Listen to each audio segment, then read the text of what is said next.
ಕಲ್ಯಾಣದೊಳಗೆ ಬಸವಣ್ಣ ಬೇಡದವರಿಗೆ ಬೇಡಿದ್ದನ್ನು ಕೊಡಾಕತ್ತಾನ ಬಸವಣ್ಣ. 10 ದಿಕ್ಕುಗಳಿಗೆ ಕೀರ್ತಿ ಹಬ್ಬಿತು.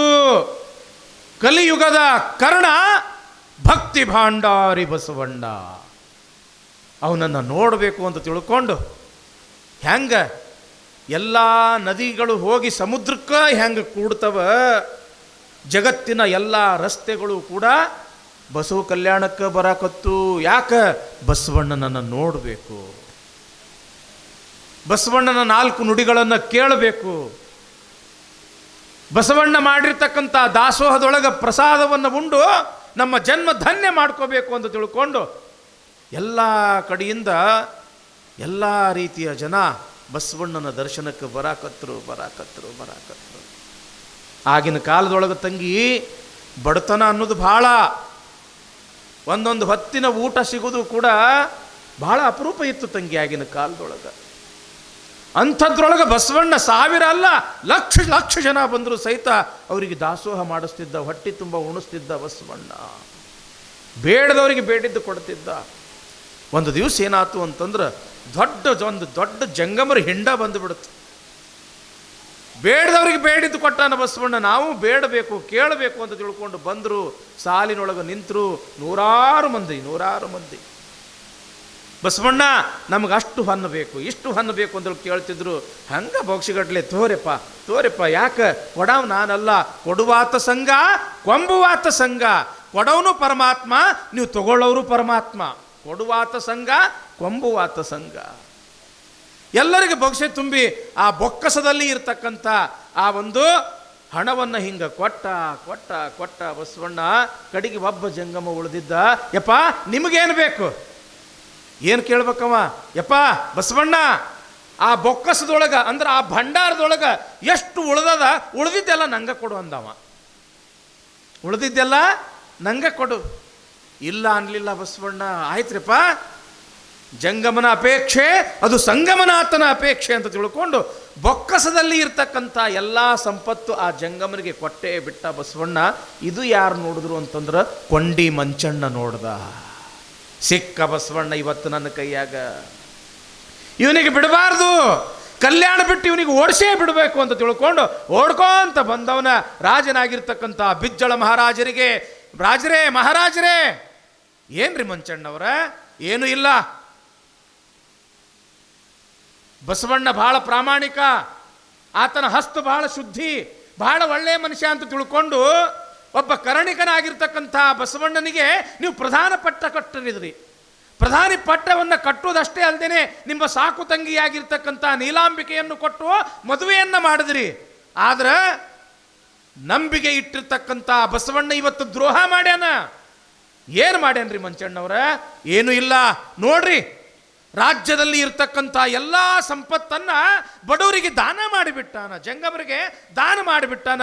ಒಂದು ನಯ್ಯ ಪೈಸೆನೂ ಕೂಡ ಆ ಬೊಕ್ಕಸದೊಳಗೆ ಉಳಿದಿಲ್ಲ. ಇದ್ದ ಬೊಕ್ಕಸೆಲ್ಲ ಖಾಲಿ ಆಗ್ಯದ ಅಂದ ಬಳಿಕ ರಾಜನಿಗೂ ಚಿಂತೆ ಆಗ್ತದೇನಿಲ್ರಿ. ಮತ್ತು ಹಿಂಗೇನು ಬಸವಣ್ಣ ಹಿಂಗೆ ಮಾಡ್ಯಾನೇನು ಅಂತ ತಿಳ್ಕೊಂಡು ಅನ್ನೋದ ತಡ, ಬರೀ ನಾನು ನಿಮಗೆ ತೋರಿಸ್ತೀನಿ ಅಂತ ತಿಳ್ಕೊಂಡು ರಾಜನ ಕೈಯನ್ನು ಹಿಡ್ಕೊಂಡು ಬಂದಾನ. ರಾಜ್ಯದ ಆ ಬೊಕ್ಕಸದ ಹತ್ರನೇ ಕರ್ಕೊಂಡು ಬಂದ. ನೋಡ್ರಿ ಬೊಕ್ಕಸ ಎಲ್ಲ ಖಾಲಿ ಆಗ್ಯದ ಅಂತ ತಿಳ್ಕೊಂಡು ಹಿಂಗೆ ಕೈ ಮಾಡಿ ತೋರಿಸೋದಕ್ಕೆ ಬಸವಣ್ಣನ ದೃಷ್ಟಿ ಖಾಲಿಯಾಗಿರ್ತಕ್ಕಂಥ ಆ ಬೊಕ್ಕಸದ ಮೇಲೆ ಬೀಳೋದಕ್ಕೆ ಖಾಲಿಯಾಗಿರ್ತಕ್ಕಂಥ ಬೊಕ್ಕಸ ಮೊದಲಿನಂಗೆ ಹಂಗೆ ತುಂಬಿ ತುಳುಕಾಕ ಶುರು ಮಾಡುತ್ತು. ರಾಜ ನೋಡುವಷ್ಟರಲ್ಲಿ ಯಾವಾಗ ಆ ಬೊಕ್ಕಸ ಹಿಂಗೆ ತುಂಬಿ ಬಿದ್ದಿತ್ತೋ ರಾಜ ನೋಡಿದ್ರು, ಅಲ್ಲ ಬಸವಣ್ಣ ನಿನ್ನೆ ಮೊನ್ನೆನೆ ಮತ್ತು ಅರ್ಧಕ್ಕರ್ಧ ಖಾಲಿ ಆಗಿತ್ತು ಬೊಕ್ಕಸ, ಇವತ್ತೇನು ಪೂರ್ತಿ ತುಂಬಿ ಬಿಟ್ಟದಲ್ಲ. ಆವಾಗ ಬಸವಣ್ಣವ್ರು ಅಂದರು, ಹೌದು ಮಹಾರಾಜರೇ, ಸಂಗಮನಾಥ ಕೊಟ್ಟ ಅಂತ ತಿಳ್ಕೊಂಡು ಯಾವಾಗ ಬಸವಣ್ಣವ್ರು ಅಂದರು, ಭಾಳ ಚಲೋ ಆತು ಬಸವಣ್ಣ, ನೀ ಇರೋ ತನಕ ರಾಜ್ಯದ ಬೊಕ್ಕಸದ ಚಿಂತೆ ನಮಗಿಲ್ಲಪ್ಪ, ಯೋಗಕ್ಷೇಮದ ಚಿಂತೆ ನಮಗಿಲ್ಲಪ್ಪ, ನೀ ಎಲ್ಲ ನಡೆಸ್ತಿ, ನಿನ್ನ ಮ್ಯಾಲ ವಿಶ್ವಾಸ ಅದ ಅಂತ ತಿಳ್ಕೊಂಡು ರಾಜನಾಗಿರ್ತಕ್ಕಂಥ ಬಿಜ್ಜಳ ತನ್ನ ಅಂತಃಪುರಕ್ಕೆ ಹೋದ. ಇಲ್ಲಿ ಕೊಂಡಿ ಮಂಚಣ್ಣ ಅಂತನ, ಏನು ಬಸವಣ್ಣ ಇದು? ನಿನ್ನ ಕೈಯಾರೆ ಬೊಕ್ಕಸದಲ್ಲಿ ಇರ್ತಕ್ಕಂಥ ಎಲ್ಲ ಸಂಪತ್ತನ್ನು ಕೊಟ್ಟು ಖಾಲಿ ಮಾಡಿದ್ದು ನಾನೇ ನೋಡೀನಿ, ನನ್ನ ಕಣ್ಣ ನೋಡ್ಯಾವ. ಆದ್ರೆ ಒಮ್ಮಿಂದೊಮ್ಮ ಮತ್ತು ಈ ಬೊಕ್ಕಸ ತುಂಬುತ್ತಲ್ಲ ಹೆಂಗ? ಹೆಂಗೆ ತುಂಬಿತು ಅಂತ ತಿಳ್ಕೊಂಡು ಕೊಂಡಿ ಮಂಚಣ್ಣ ಕೇಳಿದಾಗ ಬಸವಣ್ಣವರಂತಾರಂತ, ಹರನೀವ ಕಾಲಕ್ಕೆ ಸಿರಿಯು ಬೆನ್ನಲ್ಲಿ ಬರ್ಕು, ಹರಿದ ಹೆದ್ವರೆಯು ಕೆರೆ ತುಂಬಿದಂತಯ್ಯ, ಅರಸು ಪರಿವಾರ ಕೈವಾರ ನೋಡಯ್ಯ, ನೆರೆಯದ ವಸ್ತು ನೆರವುದೂ ನೋಡಯ್ಯ. ಮಂಚಣ್ಣನವರೇ, ಪರಮಾತ್ಮ ಕೊಡಾಕ ಶುರು ಮಾಡ್ದ ಅಂತಂದ್ರೆ ಇಟ್ಕೊಳ್ಳೋಕೆ ಜಗ ಸಾಲೋದಿಲ್ರಪ್ಪ. ಹಿಂದಿಯೊಳಗೊಂದೇನೋ ಮಾತೈತಲ್ಲ, ಭಗವಾನ್ ದೇನೆ ಕೋ ಶುರು ಕರೆ ತೋ ಛಪ್ಪರ್ ಫಾಡ್ ಕೆ ದೇತಾ ಹೈ ಅಂತ, ಲೇನೆ ಕೋ ಶುರು ಕರೆ ತೋ ಚಮಡಿ ಉಗಾಡ್ ಕರ್ ಲೇತಾ ಹೈ ಅಂತ. ಕೊಡಾಕ ಶುರು ಮಾಡ್ದ ಅಂತಂದ್ರೆ ಇಟ್ಕೊಳ್ಳೋಕೆ ಜಗ ಇರುವುದಿಲ್ಲ. ಯಾಕ? ಹರನೀವ ಕಾಲಕ್ಕೆ ಸಿರಿಯು ಬೆನ್ನಲ್ಲಿ ಬರ್ಕು. ನಾವು ಬೇಡ ಬೇಡ ಅಂದ್ರೆ ನಮ್ಮ ಬೆನ್ನ ಹತ್ತಿ ಸಿರಿ ಸಂಪತ್ತು ಬಂದು ಬಿಡ್ತದ. ಯಾಕ? ಪರಮಾತ್ಮ ಕೊಡಾಕ ಶುರು ಮಾಡಿರ್ತಾನ. ಹರನೀವ ಕಾಲಕ್ಕೆ ಸಿರಿಯು ಬೆನ್ನಲ್ಲಿ ಬರ್ಕು. ಹೆಂಗೆ ಬರ್ತದ ಸಿರಿ ಅಂತಂದ್ರ, ಹರಿದ ಹೆದ್ವರೆ ನೋಡ್ರಿ, ಹರಿದ ಹೆದ್ವರೆಯು ಕೆರೆ ತುಂಬಿದಂತಯ್ಯ. ಜೋರಾಗಿ ಮಳಿ ಬಂದು ಹೊಲ ತುಂಬ ಎಲ್ಲ ನೀರಾಗಿ ಆ ನೀರು ಹರ್ಕೊಂತ ಬಂದು ವಾಡ್ಡು ತುಂಬಿ ವಾಡ್ಡು ಎಲ್ಲ ಬಡದು ಕೆರೆ ಹೆಂಗೆ ತುಂಬುತ್ತದಲ್ಲ, ಹಂಗ ಮನಿಯೆಲ್ಲ ಸಂಪತ್ತಿನಿಂದ ತುಂಬಿ ಬಿಡುತ್ತದ. ಹರಿದ ಹೆದ್ವರೆಯು ಕೆರೆ ತುಂಬಿದಂತಯ್ಯ. ಅರಸು ಪರಿವಾರ ಕೈವಾರ ನೋಡಯ್ಯ. ಅರಸು ಅಂತಂದ್ರ ರಾಜರು ಮಹಾರಾಜರು ಎಲ್ಲರೂ ಕೂಡ ಅಗ್ದಿ ಬಹಳ ಬೇಕಾದವರಾಗ್ತಾರೆ. ಏನು ಬೇಕು ಸಿರಿ ಸಂಪತ್ತು ಅಧಿಕಾರ ಅಂತಸ್ತು ಎಲ್ಲವನ್ನೂ ಕೂಡ ಕೊಟ್ಟು ಬಿಡ್ತಾರೆ. ಯಾಕ? ಹರನೀವ ಕಾಲಕ್ಕೆ ಪರಮಾತ್ಮನ ಕೃಪೆ ಆತು ಅಂತಂದ್ರೆ ಏನು ಬೇಕು ಏನು ಬೇಡ ಎಲ್ಲವೂ ಕೂಡ ಪರಮಾತ್ಮ ಕೊಡ್ತಾನ ಅಂತ ತಿಳ್ಕೊಂಡು, ಯಾವಾಗ ಬಸವಣ್ಣವ್ರಂತಾರ, ಏನು ಬಿಡೋ ಬಸವಣ್ಣ ನಿಂದೇನು ತಿಳಿಯವಲ್ದು ನನಗಂತ ನಾವು ಕೊಂಡಿ ಮಂಚಣ್ಣ ಏನಂತಾನ, ನಿಂದೇನೂ ತಿಳಿಯವಲ್ದಪ್ಪ, ಬಂದಿರತಕ್ಕಂಥ ಜಂಗಮರಿಗೆ ಎಷ್ಟು ದಾನ ಮಾಡ್ತಿ, ಎಷ್ಟು ಧರ್ಮ ಮಾಡ್ತಿ, ಎಷ್ಟು ಕೊಡ್ತಿ ನಿಜವಾಗ್ಲೂ ಕೂಡ ದೊಡ್ಡ ಜಂಗಮ ಪ್ರೇಮಿ ಬಿಡಪ್ಪ ನೀನು ಕೊಂಡಿ ಮಂಚಣ್ಣ ಅಂತಾನ. ಆವಾಗ ಬಸವಣ್ಣವ್ರಂತಾರ, ಮಂಚಣ್ಣವರೇ, ಬಂದಿರತಕ್ಕಂಥ ಜಂಗಮರು ಅವರು ಬಡವರು ಅಥವಾ ಸಣ್ಣವರು ಅಂತ ತಿಳ್ಕೊಂಡು ಕನಿಷ್ಠ ದೃಷ್ಟಿಯಿಂದ ನಾವು ನೋಡಬಾರ್ದ್ರಪ್ಪ. ಅವರ ಬಗ್ಗೆ ಟೀಕೆ ಟಿಪ್ಪಣಿಗಳನ್ನು ಅಪಹಾಸ್ಯಗಳನ್ನು ಮಾಡಬಾರ್ದ್ರಪ್ಪ.